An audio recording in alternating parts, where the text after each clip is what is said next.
ఇప్పుడు ప్రధానంగా ఒక అంశం అండి. అసలు కక్ష సాధింపు చర్యలు ఎందుకు చేస్తూ ఉన్నారు? ఇప్పుడు కోర్టు ఆల్రెడీ ఒక ఆర్డర్స్ ఇచ్చారు. ఆర్డర్స్ ఇచ్చిన దాని మీద వీళ్ళు రివ్యూ పిటిషన్ వేసి అక్కడ ఉన్న సౌకర్యాలని తీసే కార్యక్రమం చేస్తూ ఉన్నారు. నేను అడుగుతా ఉన్నా, అసలు ఎందుకు ఇంత కక్ష సాధింపు? ఇప్పుడు పెద్దిరెడ్డి రామచంద్రారెడ్డి గారు అని అంటే చంద్రబాబు నాయుడు గారికి ఒక 40-50 సంవత్సరాల నుంచి ఆ వైరం ఉంది. ఆ వైరము కొడుకుని ఇబ్బంది పెడితే ఆయనకి చంద్రబాబు నాయుడు గారికి మనశ్శాంతి ఉంటుందా? పెద్దిరెడ్డి రామచంద్రారెడ్డి గారు కొడుకుని ఇబ్బంది పెడితే అలా అర్థం కావట్లేదు అసలు. ఇప్పుడు నేను అడుగుతా ఉన్నా, ఇప్పుడు 3200 కోట్లు అని కదా మీరు స్కామ్ జరిగిందని అంటున్నారు.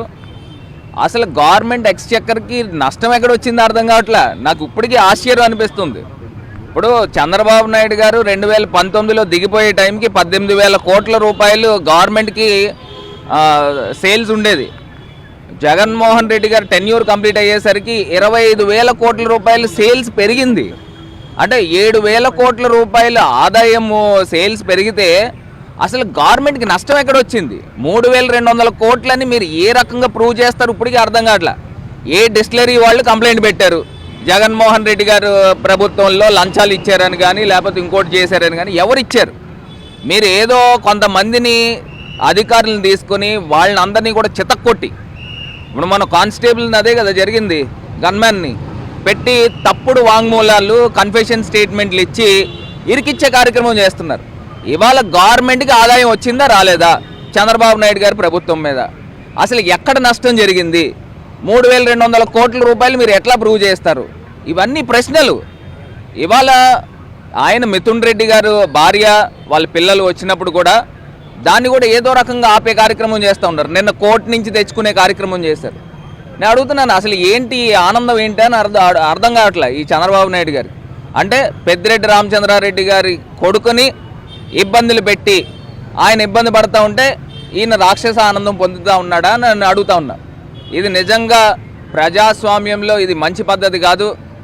రేపు అంటారు చూసారా, వాడలు బళ్ళు బళ్ళు వాడలు అవుతాయని. ఖచ్చితంగా మాట టైం వస్తుంది. ఆ టైం వచ్చినప్పుడు కూడా ఇప్పుడు మొన్న రామచంద్రారెడ్డి అన్న చెప్పారు క్లియర్గా, మా ఈ సిట్లు ఉండో నేరుగా విచారణ దర్యాప్తు చేస్తాము, ఏ రకంగా అయితే మీరు చేశారో దానికి 2 3 కూడా ఉంటాయనేది కూడా అవగాహన చేసుకోమని ఈ కూటమి ప్రభుత్వానికి హెచ్చరిస్తూ ఉన్నాము. ఇంకా లోకేష్ కూడా ఉన్నారు కదండి, అతనికి కూడా చాలా వయసు ఉంది. పవన్ కళ్యాణ్ గారు ఉన్నారు, అతనికి వయసు ఉంది. ఇప్పుడు చంద్రబాబు నాయుడు గారికి వయసు అయిపోవచ్చు. మరి ఇవన్నీ కూడా ఏ రకంగా ఉంటాయి ఒకసారి మీరు ఆలోచన చేసుకోండి.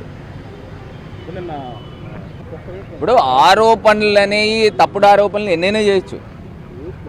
ఇప్పుడు తప్పుడు ఆరోపణలు ఎన్నైనా చేయొచ్చు. ఇవాళ జగన్మోహన్ రెడ్డి గారి ప్రభుత్వంలో గతంలో ఆదాయాలు పెరిగినాయి.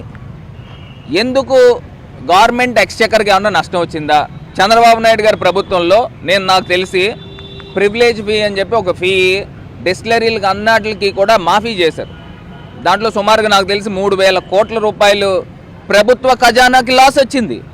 అది కదా స్కామ్ అంటే, అది కదా క్విడ్ ప్రోకో అంటే. ఇక్కడ ప్రభుత్వ ఖజానాకి లాస్ లేదు, ఇంకా ఆదాయం 7,000 కోట్ల రూపాయలు అప్పటికి ఇప్పటికి వ్యత్యాసం కనబడుతూ ఉంది. మరి ఎక్కడ నష్టం జరిగిందో అర్థం కావట్లే. మరి ఈ రకమైన పరిస్థితులు దారుణాతి దారుణంగా ఆంధ్రప్రదేశ్ రాష్ట్రంలో కక్ష సాధింపు చర్యలు చేస్తూ ఉన్నారు. ఇది మంచి పద్ధతి కాదు.